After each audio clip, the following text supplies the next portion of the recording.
la couette, même en plein hiver. C'est insupportable la nuit. Ce n'était pas de la fatigue. C'était de la neuropathie diabétique à un stade déjà avancé. Attends, brûlure sans chaleur extérieure, c'est possible? Oui, et c'est précisément ce qui la rend si trompeuse. Quand les nerfs sont endommagés par l'excès de sucre, ils ne s'éteignent pas silencieusement. Parfois, ils font l'inverse. Ils deviennent hyperactifs et envoient des signaux erronés au cerveau. Votre cerveau reçoit un message de chaleur intense, alors que rien de chaud ne touche votre pied. C'est comme un détecteur d'incendie dont le capteur est défaillant. La maison n'est pas en feu, mais l'alarme se déclenche quand même, au milieu de la nuit, encore et encore. Ces nerfs qui dysfonctionnent, c'est eux qui crient pour qu'on leur porte attention.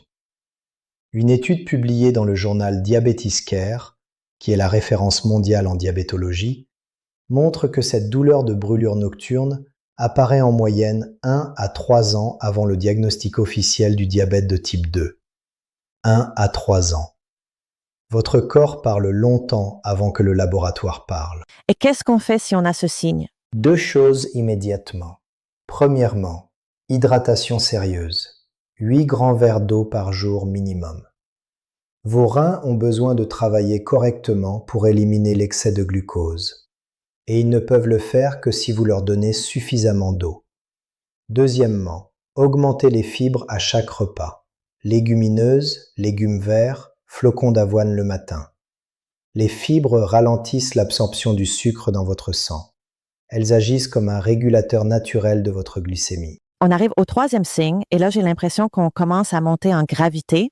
Beaucoup. Le 3e signe est celui qui envoie le plus de patients aux urgences.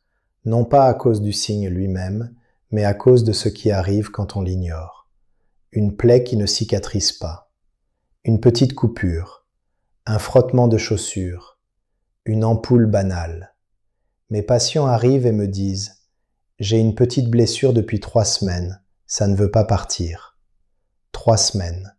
Pour une plaie qui, chez une personne en bonne santé, aurait cicatrisé en 3 ou 4 jours. Pourquoi une glycémie élevée empêche la cicatrisation? Le lien n'est pas évident. Imaginez que votre sang est comme l'eau d'un arrosoir qui porte les nutriments, l'oxygène et les globules blancs. Tout ce dont une plaie a besoin pour se refermer. Maintenant, imaginez que le tuyau de cet arrosoir est pincé, rétréci. L'eau est là, mais elle n'arrive plus en quantité suffisante là où vous en avez besoin. C'est